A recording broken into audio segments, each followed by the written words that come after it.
Hello guys, সবাই কেমন আছো? আশা করি সবাই ভালো আছো। আজকে কিন্তু মাছ রান্না করব, তেলাপিয়া মাছ বড়।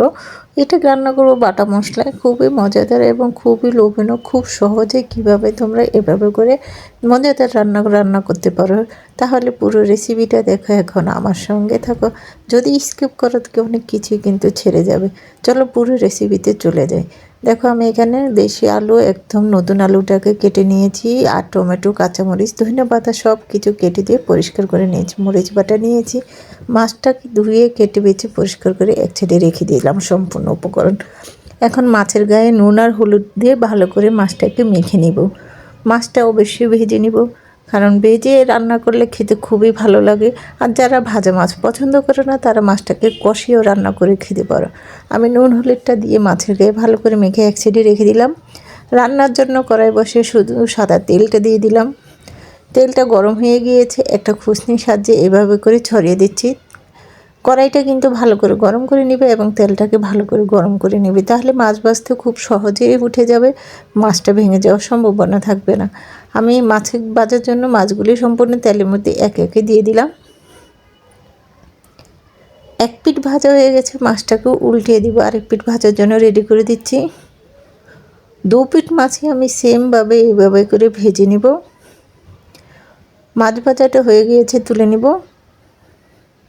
ভেজে রাখা মাছগুলি তুলে নিচ্ছি। আমি কিন্তু সেমভাবে প্রসেসিংয়ে আবার পরের স্টেপে মাছগুলিও ভেজে নিয়েছি। সম্পূর্ণ মাছ ভাজা হয়ে গেছে, এক সাইডে রেখে দিলাম।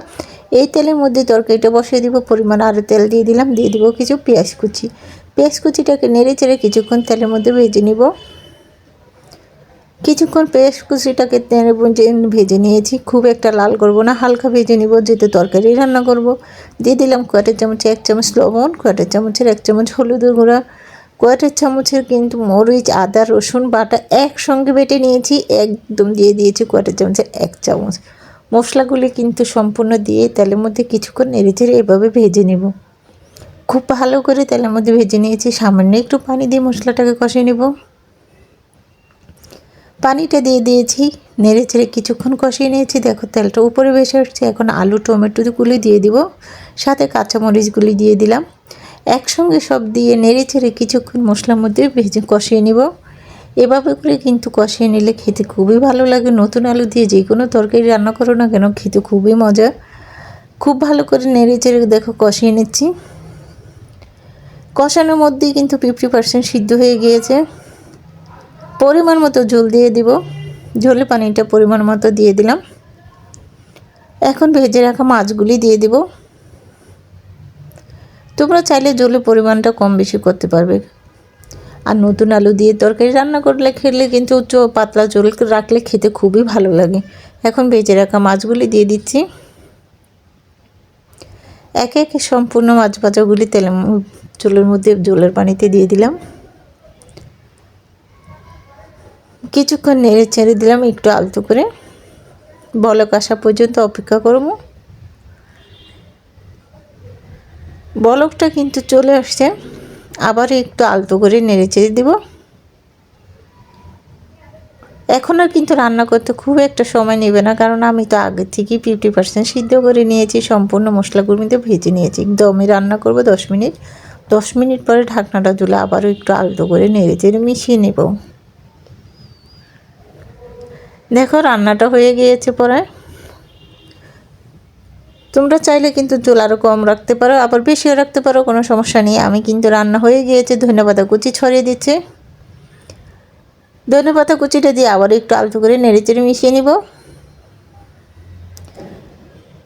আলতো করে নেড়েচেড়ে মিশিয়ে নিচ্ছি। যেহেতু এটা মরিচ বাটা দিয়ে তরকারি, খেতে কিন্তু খুবই মজা।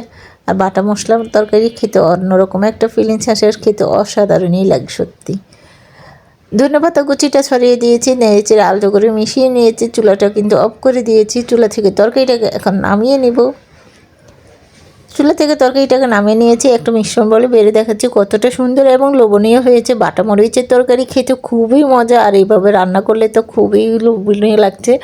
নতুন আলু বলে কথা, তোমরা চাইলে কিন্তু এভাবে রান্না করে খেতে পারো। আমার রেসিপিটা যদি ভালো লেগে থাকে, প্লিজ আমার ইউটিউব চ্যানেলটা লাইক এবং লাল বাটনটা টিপ দিয়ে দেখবে, তাহলে নিত্য নতুন রেসিপিগুলি তোমাদের বাড়ি প্রথম পৌঁছে যাবে।